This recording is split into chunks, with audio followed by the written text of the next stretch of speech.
વડાપ્રધાન નરેન્દ્રભાઈ મોદીએ જણાવ્યું છે કે Indian national space promotion and authorisation સેન્ટરમાં ભારતના અવકાશ ઉદ્યોગમાં ક્રાંતિ લાવવાની ક્ષમતા છે.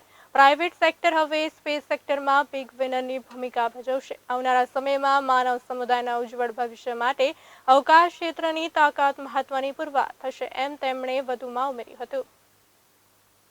વડાપ્રધાન નરેન્દ્ર મોદીએ અમદાવાદના બોપલ ખાતે ઇન સ્પેસનું ઉદ્ઘાટન કેન્દ્રીય ગૃહમંત્રી અમિત શાહ અને મુખ્યમંત્રી ભૂપેન્દ્ર પટેલની ઉપસ્થિતિમાં કર્યું હતું. આ પ્રસંગે ઇન સ્પેસ અને ખાનગી ક્ષેત્રના 10 સ્ટાર્ટઅપ્સ વચ્ચે એમઓયુ સંપન્ન થયા હતા. આ અવસરે વડાપ્રધાને કહ્યું હતું કે 21મી સદીના આધુનિક ભારતની વિકાસ યાત્રામાં એક વધુ અધ્યાય ઇન સ્પેસ હેડક્વાર્ટરના રૂપમાં ઉમેરાયું છે. ભારત આગામી દિવસોમાં સ્પેસ ક્ષેત્રે નવી ઊંચાઈઓ હાંસલ કરશે. ઇન સ્પેસ ભારતના યુવાનોને ભારતના બેસ્ટ માઇન્ડને પોતાનું ટેલેન્ટ બતાવવાનો અવસર આપશે, પછી ભલે તે સરકારમાં હોય કે ખાનગી ક્ષેત્રમાં હોય. ઇન સ્પેસ તમામ વર્ગના લોકોને શ્રેષ્ઠ અવસર પ્રદાન કરશે, એમ વડાપ્રધાને જણાવ્યું હતું. વડાપ્રધાને કહ્યું હતું કે આપણા સૌના જીવનમાં સ્પેસ ટેકનોલોજીનો ફાળો સતત વધતો જઈ રહ્યો છે. 21મી સદીમાં સ્પેસ ટેક એક મોટી ક્રાંતિનો આધાર બનવાનું છે. આજે સ્પેસ ટેકનોલોજી હવે દૂરની સ્પેસ નહીં પરંતુ પર્સનલ સ્પેસ પણ બની રહી છે. તેમણે વધુમાં ઉમેર્યું હતું કે સામાન્ય માણસના જીવનમાં સ્પેસ ટેકનોલોજી વણાઈ ગઈ છે. Television, GPS, urban planning, ground water project, infra project, coastal area planning ઉપરાંત વરસાદના પૂર્વાનુમાન, કુદરતી આપત્તિઓની આગોતરી જાણકારી સેટેલાઇટની મદદથી મળી શકે છે. એ દ્રષ્ટિએ સામાન્ય માનવી સાથે જોડાયેલા વિષયોમાં સ્પેસ ટેકનોલોજીનો સિંહ ફાળો છે. વડાપ્રધાને in space is for space, in space is for pace, in space is for એસનું સૂત્ર આપતા કહ્યું હતું કે આજે આપણે સૌ વોચ ધી સ્પેસનું મહત્વ સમજી રહ્યા છે. આગામી સમયમાં સ્પેસ ટુરિઝમ અને સ્પેસ ડિપ્લોમસીમાં ભારત મહત્વની ભૂમિકા ભજવશે. આ અવસરે વડાપ્રધાને શિક્ષકોને અપીલ કરતા કહ્યું હતું કે વિદ્યાર્થીઓને સ્પેસથી જોડાયેલી ભારતીય સંસ્થાઓ અને સેન્ટરોની મુલાકાત કરાવે અને તેમને આ વિશે માહિતગાર પણ કરવા જોઈએ. આ અવસરે કેન્દ્રીય ગૃહમંત્રી અમિત શાહે જણાવ્યું હતું કે ઇન સ્પેસના મુખ્યાલયના ઉદ્ઘાટન સાથે જ ભારતે સ્પેસ ક્ષેત્રે ખૂબ મોટી સિદ્ધિ હાંસલ કરી છે.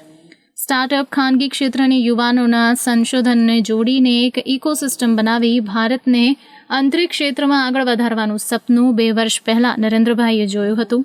મુખ્યમંત્રી ભૂપેન્દ્ર પટેલે જણાવ્યું હતું કે અમદાવાદમાં ઇન સ્પેસ હેડક્વાર્ટર કાર્યરત કરાવીને વડાપ્રધાન નરેન્દ્ર મોદીએ અવકાશી શોધ સંશોધનના દ્વાર પ્રાઇવેટ પ્લેયર્સ માટે ખોલી આપ્યા છે. અવકાશ વિજ્ઞાનમાં રુચિ ધરાવતા વિદ્યાર્થીઓ, શિક્ષકો, ખાનગી કંપનીઓ કે ઉદ્યોગો હવે ઇસરો સાથે ભાગીદારીમાં સ્પેસ પ્રોજેક્ટ કરી શકશે.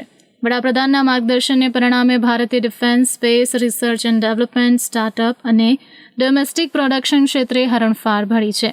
આ તકે તેમણે વધુમાં કહ્યું હતું કે પ્રધાનમંત્રીના 8 વર્ષના કાર્યકાળમાં જનતાને સુશાસન અને વિકાસની અનુભૂતિ થઈ છે. દેશના ગરીબ માનવીનો સરકારમાં વિશ્વાસ પ્રસ્થાપિત થયો છે. રિસર્ચ એન્ડ ડેવલપમેન્ટ ક્ષેત્રને નવી દિશા મળી છે, જેથી દેશના સામાન્ય નાગરિકના જીવન ધોરણમાં બદલાવ આવી રહ્યા છે. આ અવસરે national security adviser Ajit Doval, ઇસરોના ચેરમેન સોમનાથ, ઇનસ્પેસના ચેરમેન પવન ગોયકા, ગુજરાત ભાજપના અધ્યક્ષ સી.આર. પાટીલ, ભારતના સ્પેસ ઇન્ડસ્ટ્રીના પ્રતિનિધિઓ તેમજ ઇન સ્પેસના અધિકારીઓ અને પદાધિકારીઓ ઉપસ્થિત રહ્યા હતા. आज 21वीं सदी के आधुनिक भारत की विकास यात्रा में एक शानदार अध्याय जुड़ा है. Indian National Space Promotion and Authorization Centre यानी इन स्पेस के हेडक्वार्टर के लिए सभी देशवासियों को और विशेष करके साइंटिफिक कम्युनिटी को मैं बहुत बहुत बधाई देता हूं. आजकल हम देखते हैं कि सोशल मीडिया पर युवाओं को कुछ एक्साइटिंग या इंटरेस्टिंग पोस्ट करना होता है तो उससे पहले वो अलर्ट करते हैं और अलर्ट में मैसेजिंग करते हैं watch this space, watch this space. Bharat की स्पेस इंडस्ट्रीज के लिए इन स्पेस का लॉन्च होना वॉच दिस स्पेस मोमेंट की तरह ही है. आज प्राइवेट सेक्टर सिर्फ वेंडर बनकर नहीं रहेगा, बल्कि स्पेस सेक्टर में बिग विनर्स की भूमिका निभाएगा। भारत के सरकारी स्पेस संस्थानों का सामर्थ्य और भारत के प्राइवेट सेक्टर का पैशन जब एक साथ जुड़ेगा तो उसके लिए आसमान भी कम पड़ेगा। Even sky is not the limit.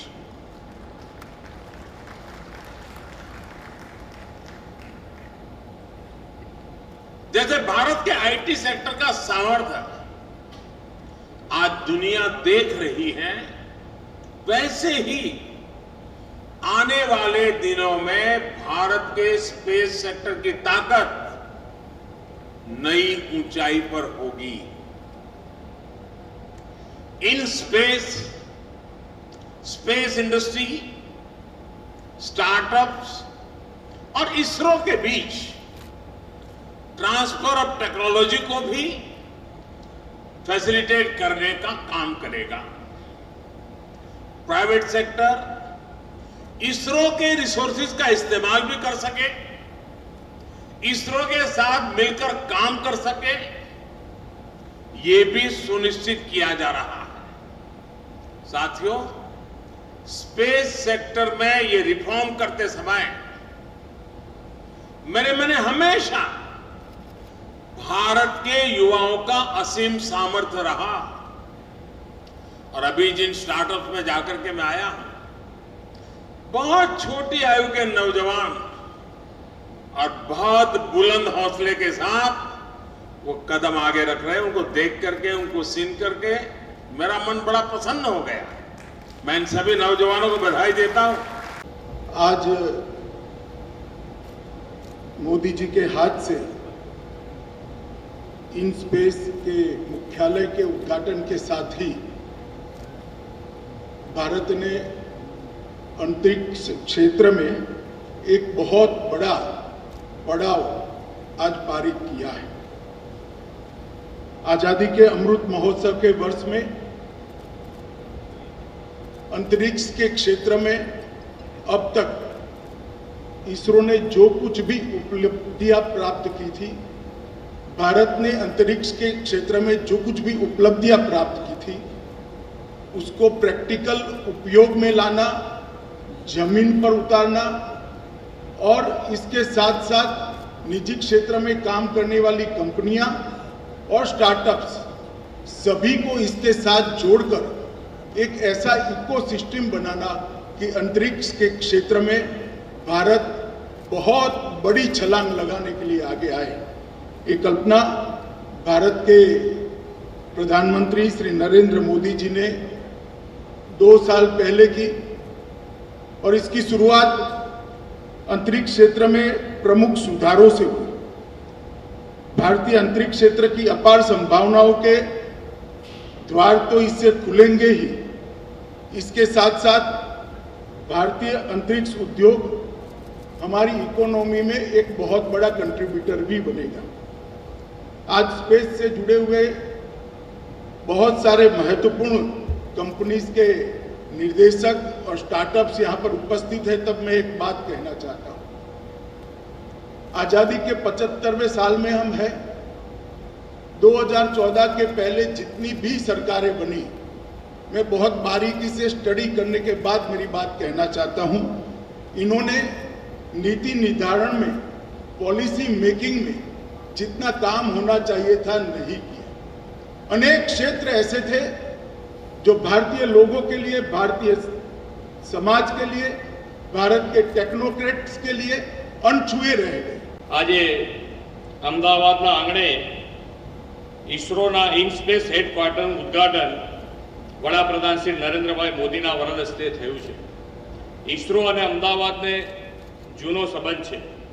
ISRO की स्थापना में अमदावाद और अमदावादी एवं डॉक्टर विक्रम साराभाई महत्वनी भूमिका हती। अमदावाद एक तो विस्तार तो आज पण सेटेलाइट एरिया तरीके आज ओळखाय छे। इसरो की शुरुआत ડૉક્ટર સારાભાઈ અમદાવાદમાં સ્થાપેલા એક સેન્ટરથી કરી હતી. આજે ઇસરો વિશ્વ વિખ્યાત સંસ્થા બની ગઈ છે. વડાપ્રધાન શ્રી નરેન્દ્રભાઈ મોદીજીના દ્રષ્ટિવંત નેતૃત્વમાં ઇસરોએ નવા આયામો સર કર્યા છે.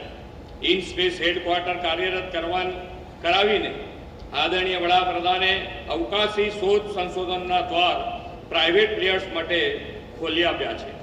અવકાશી વિજ્ઞાનમાં રુચિ ધરાવતા વિદ્યાર્થીઓ, શિક્ષકો, ખાનગી કંપનીઓ કે ઉદ્યોગો હવે ઇસરો સાથે ભાગીદારીમાં સ્પેસ પ્રોજેક્ટ કરી શકશે. બોપલનું આ in space headquarter single window clearance આપતી નોડલ એજન્સી તરીકે કામ કરશે. ઉદ્યોગકારો, ટેકનોક્રેટ્સ, સ્ટાર્ટઅપ કરનાર યુવાનો પણ હવે અવકાશ વિજ્ઞાનના ક્ષેત્રે શોધ સંશોધન કરવાનું પોતાનું સપનું સાકાર કરી શકશે. Bureau report, live Gujarat news.